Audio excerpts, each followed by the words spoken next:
Of course it was on purpose. Yeah. Oh, here's my address, my phone number. I now have an interest in trains. Oops. That's like the oldest move in time. Dearest, there are no accidents, and everything comes full circle.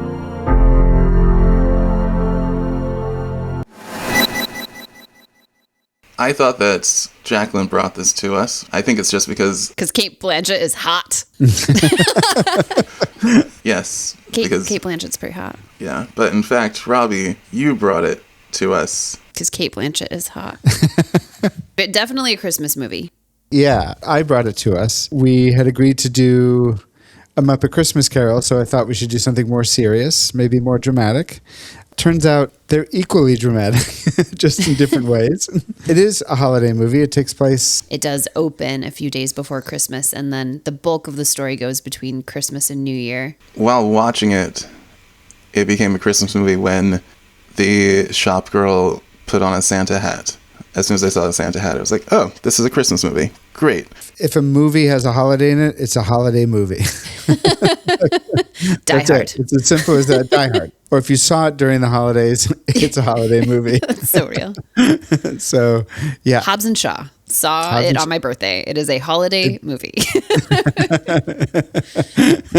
Also, though, this one does, I think, really take that mantle in the fact that, like, Christmas plays a pretty big role. The fact that it is Christmas drives the story forward. Carol gives her address. Like, the whole thing that starts this thing is Carol giving her contact information in a very flirtatious way, but so that the, like, toy is delivered. The battle for the child over Christmas and, like, where the child will be. So it's, like, it is not only is the holiday happening, but also it's actually pretty pivotal to the plot and driving action forward. And there is something else that I hadn't considered before, but that week between Christmas and New Year's is like it's sort of a no man's land of time. A liminal space. Yeah, right. Oh, so nice. So nice. I like that better than what I said.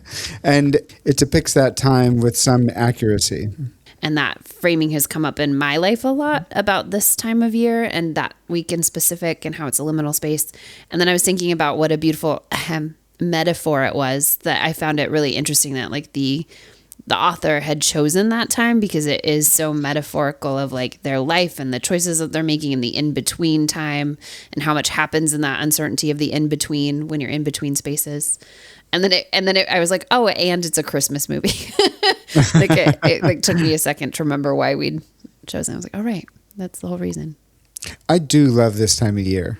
I love the lights, and I love the stress over shopping I could do without. But I don't buy gifts. Really... I don't give Christmas gifts because I think that ruined it for me. So I'm a very experiences I will do, but I won't give gifts because I hate. But I love twinkly lights. I love Christmas lights. I like the smell of Christmas cookies. I like the smells and I like the lights. But Cole knows that I have like a real... It's the season of practicals. Lights are sort of like what I like about everything in the world. Practicals. Like, that's what I like about movies, photographs, and seasons. How familiar is each of us with the director and or the writer? But we will definitely get into the writer right after this. So I did not think that I was familiar with the director, Todd Haynes. The first movie I saw of his was called Safe. It's with Julianne Moore, and it is basically about this woman who has this unidentifiable disease, and she is alone. She is isolated for the majority of the movie, and that's what it felt like. It was actually about the AIDS epidemic. It just didn't say the name of the disease. But he also did... Far From Heaven, which also had Julianne Moore. She played a woman whose husband was a closeted homosexual, and it was very much of the code era of Hollywood, so it looked like that, and it also felt like a melodrama. He did I'm Not There, which was about Bob Dylan, and there were several people who played Bob Dylan, one of whom was Cate Blanchett, and she was the best Bob Dylan. Of course she was. Yeah, and then, he did Wonderstruck. I've also seen Wonderstruck. Yeah, so I'm somewhat familiar with but I didn't realize I was as familiar with Todd Haynes as I thought. I had seen only one Todd Haynes film prior to, which was his most recent, called May December. Oh, that's why he's so familiar to me. Oh, okay. Oh, I saw his name and was like, oh yeah, Todd Haynes. And then I looked through his filmography and was like, I don't know any of these movies, but it's May December. I saw that too. Did we see it together, Cole? No, you made me see it. But why? Because I didn't. And the word that I remember connecting with it was melodrama. There we go. Yes. That relates. I did not get May December, and a lot of educated people in my life at the time loved it, raved about it. I'm remembering now my thought on it, which is I think it tells the story it sets out to tell, but it made me really uncomfortable. And like, I didn't necessarily want to sit and watch it and like live with, that's what it was. Like, I didn't want to be with those people. I didn't want to hang out with them for a couple hours, but I think it did a really good job of telling the story it was trying to tell and like the complexities and the discomfort behind it. Kind of like you're saying was Safe, Robbie. It's sort of like, yeah, I mean, there's probably not going to be like a feel good AIDS movie, especially like in the 90s. It's like, it's, Let me try reading some quick background. It's based on the Patricia. Wow. Patwisha. It's based on the Patricia. Patwisha. Cough syrup Cole. Saddle up, boys. I'm taking a sip of water. Carol is based on the Patricia Highsmith novel The Price of Salt, which she first published under the pseudonym Claire Morgan. She also wrote Strangers on a Train and The Talented Mr. Ripley. Ooh, I did not know that. Yes. Most of her... All under the same pseudonym? No, this is the only one that was under a pseudonym. And it was republished with her own name only in the early 90s. And has since And that's become... when the name changed too to Carol, right? From The Price of Salt to Carol was in the 90s. Either in the 90s or with... I wondered why it was called The Price of Salt. I've got stuff on that coming up with the rest of the... If I just let you finish a fucking sentence. In your defense, I made the mistake of taking a breath. Wow. Ouch. Okay.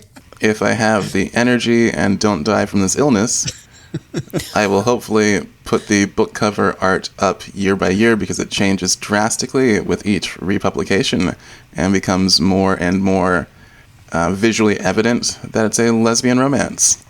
Because it starts with just a bunch of salt on a table, with someone writing the word salt in the pile of salt on a table. So there's no visuals of women at all. And grows to and ends with like, oh, this is obviously two women in love, and there's a man in the background being upset about it. It's such a good 2-line summary of the movie. And there's men in the background mad about it.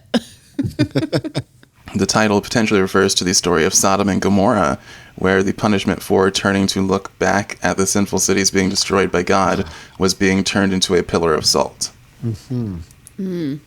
Oh, and if any or all of this background info is interesting to people, Subtextual, a queer film podcast, is the place where I got clued into 90% of it. So if you want to sort of like cozy up with people who find this movie to be a warm Christmas sweater, that is the place to go listen to all of that. And they are one of the best podcasts I've ever listened to. I'm so glad you suggested this film, if only because I will now listen to this podcast for the rest of my life. I do kind of feel like we should just end the podcast there. Sweet. We're on to topics. This is great. And I would love to start with Robbie's stretching of a story, because I have no idea what you mean by stretching of a story if you just said those 3 words to me. Same. It looks and feels initially like a melodrama. A melodrama to me is... No, wait, I'm going to back up.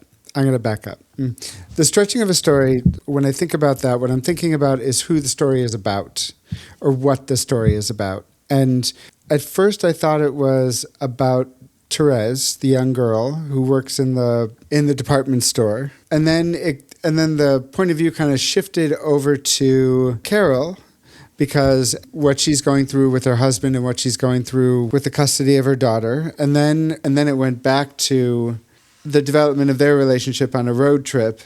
and then they get caught, and then it seemed to be about Therese again and not about the relationship. And so in terms of really getting to the meat of one specific story, the story itself is sort of stretched out in a way that it doesn't really allow you to get deep into any one of those stories. It leaves me wanting more. It leaves me wanting to see more of Carol or Therese or the relationship. I did that. I have a very similar view and an opposite view. What were you going to say, Cole? On paper, or some professor telling you, this is how you write a good story, a big thing that comes up is just stick to one perspective. Don't ever change perspectives. If you change perspectives, you ruin everything you've done up to it. So objectively, in quotes, you're right. Yeah. But hearing you describe your reactions to each big plot point, those felt very fluid to me personally. When at the very start you have Cate Blanchett as Carol, who has quote-unquote housewife, middle America, nuclear family life established, going to a department store where a much, much younger Therese, played by Rooney Mara, is working in a department store at the start of Christmas, and they meet, exchange hot, smoldering glances. Accidentally or on purpose, Cate Blanchett leaves her gloves behind after... On purpose. Oh, on purpose? I think it's on purpose. On purpose. Of course it's on purpose. Yeah, I think so. Yeah. She's such a manipulative, controlling person. Of course it was on purpose. Yeah. Oh, here's my address, my phone number. I now have an interest in trains. Oops. That's like the oldest move in time. Well, it's also the only way that she can do it. It's like the only way that she can express her interest in this world. Especially in that scenario. In public at that time. Yeah. So yes, on purpose, carry on, but on purpose. They eventually consummate the relationship and then come back to Cate Blanchett's nuclear family life, and we see the fallout of whether or not they decide to live their lives on their own terms. And as that was happening, Robbie, you did not find that to be fluid. You found that to be complete point of view shifts. Yes. Yeah.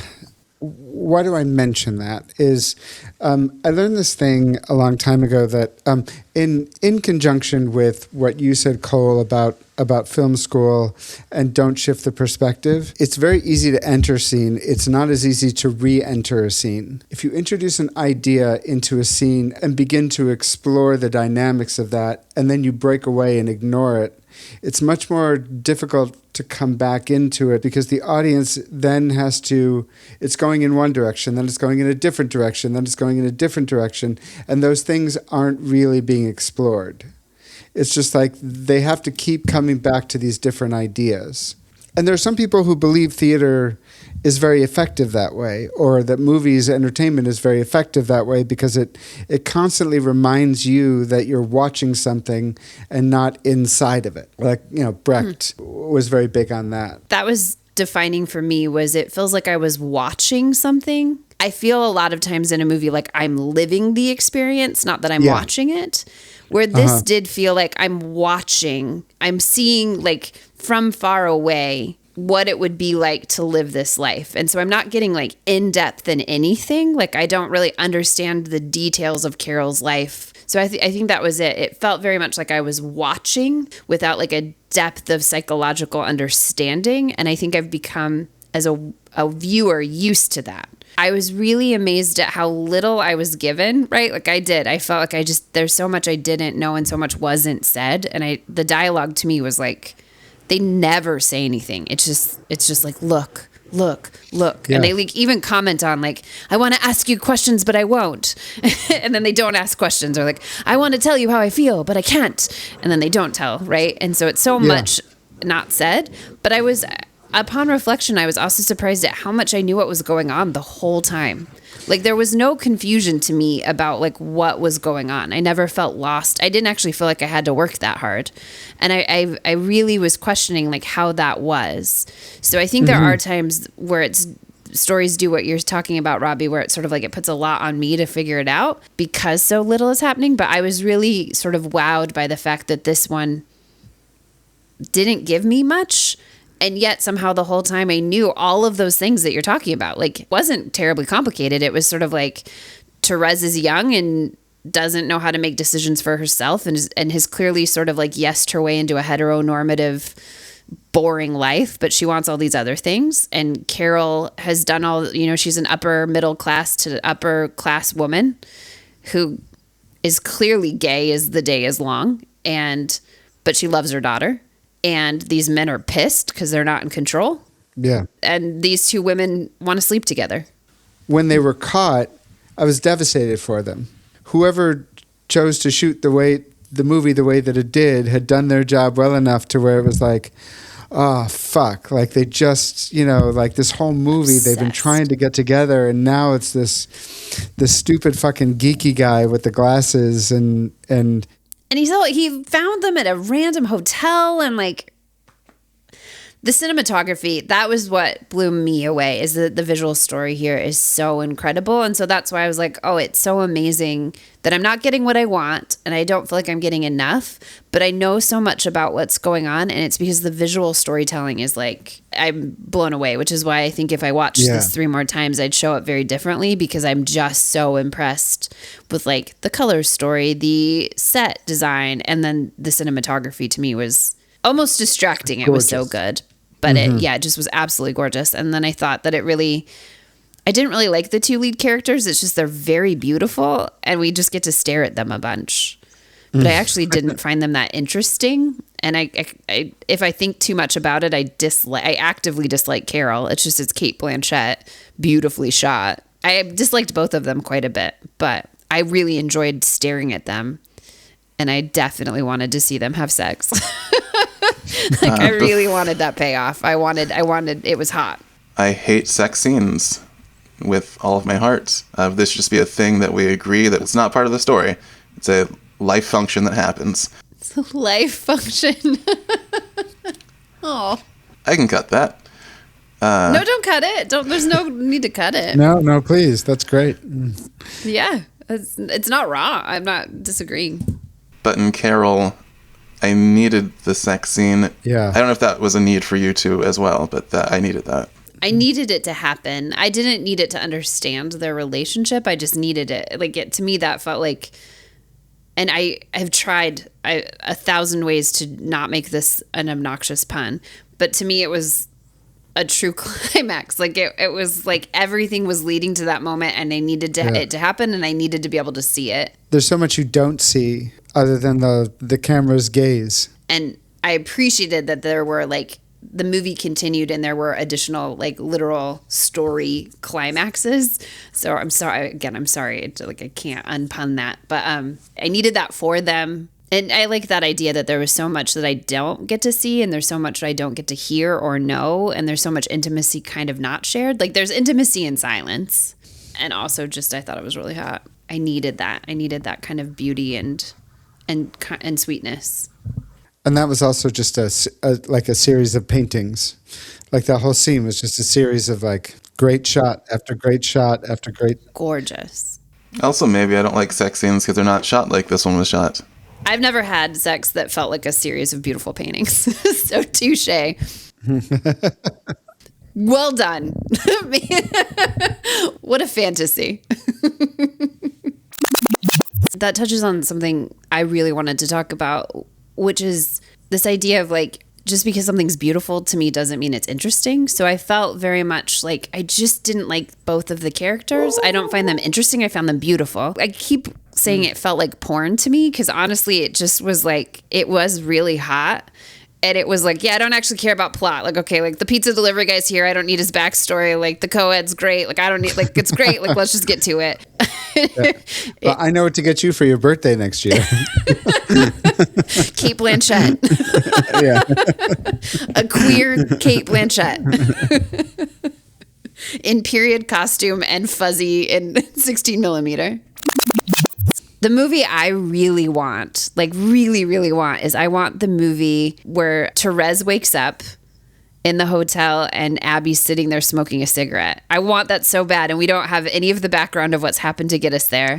And she says, she left me, didn't she? What makes it so interesting is Sarah Paulson's character, Abby, is Carol's best friend and former lover and the godmother of Carol's daughter. I mean, to me, that's what's interesting. Like, those are complex layers of a relationship, right? And now this woman is showing up as a former lover to the new kind of ingenue, youthful lover and helping her out when she knows that, like, Carol has, like, left this woman. And then we watch them road trip back. Like, I found that I was, like, setting up, leaned in when Sarah Paulson showed up at that hotel room. And I was like, tell me I am now interested. I'm not just watching hot, beautiful stuff.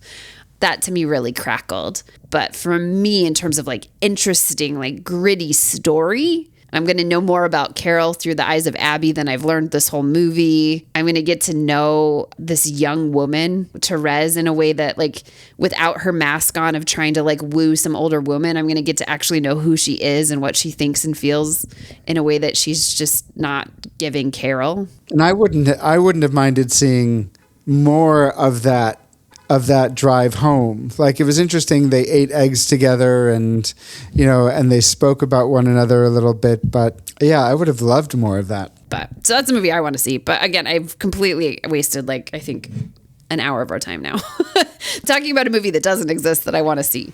Yeah, you wanted a completely different type of movie, and that would have given you a completely different type of movie. Yeah. You wanted something gritty and visceral. It would have. So what's interesting about that character is that she's also Carol's only confidant throughout the movie. Like, really, truly, like, they have a deep, supportive relationship. And the fact that Carol discovered that they'd been spied on, called this woman, spent one more night with Therese, and then had Abby come to where she was to drive Therese home, speaks volume about like what their relationship is and what kind of person she is. Like, she wants this young woman to be taken care of, and she only trusts one person in the world to do that, and she doesn't trust herself to do it. Maybe if it was up to her, she wouldn't let go of that relationship in the way that she felt she needed to. In that way, it is really modern. But you bring up a good point too. It did show how much care Carol has, because Carol could have just left. She did still take care of Therese. It makes the ending easier. I think if she just left Therese, I would kind of been like, don't go back to her. And you're right. Like, she couldn't have done it on her own. She would have never left, I think, if she. Yeah, they would have had to have a life together where they hid all the time. Also, Therese needed to grow up. I appreciate that she also saw that. She just was like, I released you, but you also have things you need to do. And she did. I mean, that woman, when she met Carol, couldn't even decide her own lunch. And she said as much out loud. It is a lot to ask, especially in that time period, for you to be like, yes, decide to be an out lesbian. You're 20 and you've literally never made a choice on your own. Like, she needed to be able to make that choice for herself in a way that felt true and not manipulated by a much, I think the age gap was like 15 to 20 years. So it's a rhetorical question. What is a flashback, and why is this not a flashback? Because the start of it is, this is real time, and then 80%, 90% of the film is in the past, and then we go back to the time that we started with. But it doesn't feel like a flashback to me, even though it's kind of technically flashback-ish. There's a flashback that a character has, and then there's a flashback that a movie does. It's a structure. It's a structural choice. This feels like the latter rather than the former. Like, because they meet in the restaurant. It's from the point of view of the guy who walks into the restaurant, but then he runs into Therese, and then she goes into a cab, and you only see her in the cab through the windows, and she's considering things, but then it doesn't fade from one thing to another. It just goes immediately to the department store. So there's no direct connection, like do-do-do, do-do-do, I agree. So yeah, I didn't think it was a flashback at all. It just felt like a filmmaker's choice. And just to deal with that for a second, like, so skillful, because the point of view at the beginning is not at all the same as the point of view at the end. Like, it's different camera angles, it's a different focus. The guy who it started with is basically someone interrupting a very important scene, and you're like, oh, right, okay, here we are. I don't know if you two noticed, but the hand on the shoulder. Each of the characters puts a hand on Therese's shoulder, but Therese's response to them are completely different. And with the guy, it's like just, it's like, it might as well be an anvil on her shoulder. And when Carol touches her, like you can see her turn her head and you can see her body change a little bit. And so it's a formalistic choice. Boy, that scene is like loaded with subtext, right? Like Yeah, it was like, yeah. whoo, so much subtext, like so much not being said, so much subtext. But what I also appreciated is I made big assumptions about what was going on, where they were in their relationship and who everybody was. And I loved that I was wrong. I really felt like this movie comes with a huge plot twist. And I love that. I usually see the plot twist coming. I thought this had a huge plot twist. And a big part of it was how skillful that scene is. Like, I think it sort of led me to believe a certain set of rules and stakes and where this is going and what's going to happen. So we're in this first opening scene and I kind of felt like clearly they were in love. Like clearly there was like tension and they got caught and they were scared of that getting caught. And they're never going to get to see each other again because they've obviously chosen these like heteronormative lives full of secrecy. So I just kind of assumed it was something like that, right? Like they had fallen in love but it was secret and it was dangerous and it always would be. Then we're watching the movie unfold and I just kept kind of thinking, gosh, how tragic. Like obviously Carol is going to go back to her husband, cut off this part of her, but do it for her daughter. Like what else do you do in 1950? Yeah. Of course she's going to do that. She's going to go pretend to be she's going to fall under this man's control. And then it doesn't. It was like we get back to that scene and we see that the scene is actually like they're being very open and they're out. And she's like, move in with me. I've blown up my whole life for you, but kind of in a beautiful way. Like you've lived a life and I've lived a life and we've both done the best we can do, but we also have to be true to ourselves. Like I did not see that coming. It was so beautiful and it made me love the whole movie. It really did. I went back to being like, oh, this isn't just going to be like another devastating they chose the sad thing and now they have to secretly fall for it. This is such an empowering movie. They, like to your point, Cole, they've made continual choices and they've taken continual action to move this forward. And now they get to choose love. Like what? Like they get to be like two out lesbians in the 50s. Like hit replay. That's amazing. So to me, it felt like such a plot twist. I did not see them getting a happy ending. I did not see them getting to choose that. I did not get to see them choose it so publicly, and each of them chose it in their own time. It like took all of my concerns throughout the whole movie and answered them in a way I just did not expect. Just to add into it, it's really clever. Like even though the points between those two movies seem very distant and separate, like it's cleverly building this thing to where you get to this final scene and shows you the reality of it. Like it's actually been really, like it's actually been skillfully done. I love when a story is smarter than me. Same. It's like, oh, I don't like this part, or oh, I wish it was more of this. Oh, I don't know what to do with it. I don't know what to do. And then it gets you to that scene and you're like, oh, I had everything I needed already. Yeah. Like it was doing its job. Yep. Oh my God, like great. I think the reason I asked whether or not it was a flashback is because my first reaction to having a short scene up front and then going back into the past, it seemed like it was going to be some sort of a puzzle story of can you either guess or be told what you just saw. And it's a reveal of this is what you just saw, not a journey to get back to where we were before. Whereas this really was a journey. That's well said. It is a journey. I believe the way it does cut to is she's staring out the cab window and then it cuts to her alone in her apartment. So there is that, like, you could argue it's in her head, but to your point, part of what doesn't make it a flashback to me is there's not a clear point of view. Like, it's not clearly from Therese's memory and point of view. Right. So we're not, like, in her brain. Kind of like the opening, but the opening to season 2 of Fleabag, right? Where it's like, how does she get a bloody nose and like, who is this male voice outside? It did have me doing that, but in a way that it just tricked me into thinking like, I already know what this whole thing is. And I didn't. I go on a whole journey And Yeah. even as I'm going on the journey, I still think I know where we're going, and I'm surprised. And I thought I loved it. It's probably, Cole, like if I let you finish the sentence more, I would actually be quite excited and surprised by what you were actually going to say. Thank you. We'll never know. I didn't even get to say thank you so much. Nope. Bravo. We'll never know. I generally don't want a slow, languid story laid out in front of me, but the characters are making choices all of the time. They do take action. They're moving themselves forward.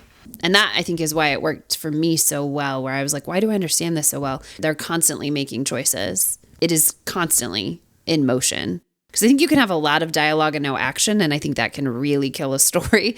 And that is visually represented far more than it is in dialogue, which I actually love. I'll use that as a way to the cinematography. The first time that I ever realized that the director doesn't camera shoot the film was... Wait, what's a camera shoot? I'm sorry. What does that refer to? Oh, that was a ineffective way of saying that in shorthand, people often say the director shot the movie, whereas the director's not physically touching the camera to shoot the movie. Okay. So I was saying camera shoot rather than makes decisions shoot. Got it. Okay. Except for in that one scene. Jaclynn made me watch the entire film just to see this one shot that shot himself. Oh. Just for this one moment, because I was like, wow. You can totally tell when it happens. And you can tell everybody in the room couldn't do anything about it except be like, yeah, man, that is so good. Occasionally, the director will have a big enough ego that they will take the camera physically into their own hands and then demand it make it into the final cut. What was the shot? Like, nobody could tell the director no. What was the shot? B-cam of a bar conversation scene. There are like 4 cameras covering it. Every camera but one is steady, intimate, but the B-cam is wobbly, off-axis, and still in the movie. It's like no, guys, I got this. Okay, so we're just gonna Patting myself on the back, shooting in because everybody's super rich, that there's no such thing as small cameras. I was up a shot. It was off axis. The camera was too heavy for me. Oh. And I did the usual thing of looking over at Ian being like, you know the shot's bad. Don't say anything. Let's just all let it go. And he looks back at me like, it's so bad, though. I can tell from across the street how bad it is. And I had to shamefully take this huge camera rig off, hand it to the camera assistant, and be like, could you please be strong enough to shoot the shot? And he didn't say anything, but we're all embarrassed for you, but set his eyes. So often the director's not the one actually holding the camera. Yeah. Right. Okay. And cinematography is better for it. And what I was going to say was this is perfect cinematography in the quote-unquote objective way of somebody hires you and they just want it to be good. This is good. This is whatever that objective definition of good is. And Yeah, I was so curious on your thoughts on the cinematography. so it looked like Vivian Mayer's photography, but with precise movement in the frame. Ooh. Which is something you can't do in actual, like, normal photography. I'll say this less egotistically, hopefully, but Ed Lockman, who shot this, is one of the very few people in the world I would just say, great, you're shooting this film. I'm not looking at the monitor. You don't need to show me a monitor, ever. God, I thought every scene could have been a painting. It was like one of those. Thought it was gorgeous. it was gorgeous and it was purposeful. Lines, framing, light. And I know very little about camera work, but it was when I took things apart in my own head, because of which is something you two have sort of inspired in me. I was like, oh, I can see why he would do this, or oh, I can see why they would do this. It felt like the person who shot it meant it, which is great. I would hang so many stills on my wall. I believe that, yeah, every person who is going to shoot something or write a film is going to go back and say, what was it like in the 50s? But when I heard that they looked into the photography of Esther Buble and Vivian Mayer, who were two female photographers in the 50s who one had some professional success and yet made wildly idiosyncratic images even within that sort of corporate I'm shooting for Life magazine success. And the other was a person, I believe, that had no quote-unquote success throughout their career. They put all the pictures into a box, almost like almost like Emily Dickinson, who wasn't out there publishing poems. She just wrote them and put them into a drawer. I do believe that the amount of like shooting through glass, shooting dirty frames, shooting things that look almost accidental but with a like precision to them was intentional and amazing. So visually, thank you so much for having me see this. I didn't know where they were. I'm sure they said it was New York at the beginning, but I couldn't figure out where they were road tripping from for a while. Carol lived in New Jersey, and the guy that she met up with worked at the New York Times. Oh, of course. For your interest, it was New York in the story, and the majority of it was shot in Cincinnati in real life. Yeah, but that is really interesting because it was a very quaint version of New York City, which I guess if you want to put something in, back at, like in the 50s, that's what you like. Everything feels pretty quaint. If you just want to read your favorite lines that you've written down. I liked when Harge went to see Abby asking where Carol was. She's tried to close the door on him several times. And Harge says, "I love her." And Abby says, I can't help you with that. and then she closes the door. Is amazing. My actual favorite one was just when you think it can't get any worse, you run out of cigarettes. I just thought that was great. Yeah. And like this one, so I always spend New Year's alone in crowds, right? Like a little like, ugh, but also like, oh yeah, that's true. I identify with that. I feel that. And then I liked the "I release you." I really thought that was important. I thought that whole letter was a little much, but it was like, I'm watching a movie and it's doing a movie thing. And now we needed this like voiceover letter. And I didn't necessarily like them at the time, but like we talked about, once I saw the ending and I liked the ending, I was like, oh, it was giving me everything I needed for this end to work out. But yeah, my favorite line ultimately was just when you think it can't get any worse, you run out of cigarettes.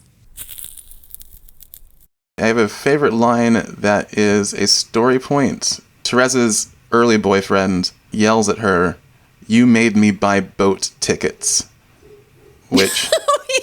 Oh, yeah. What did that mean? Mm-hmm. From his perspective, it meant that him being so attracted to her made him have to try to go after her. Part of his wooing her was buying boat tickets to take them to Europe together. And oh, I see. I just didn't know what a boat ticket was. I got what he meant, but I didn't know what a boat... I was like, what the heck is a boat ticket? Yeah.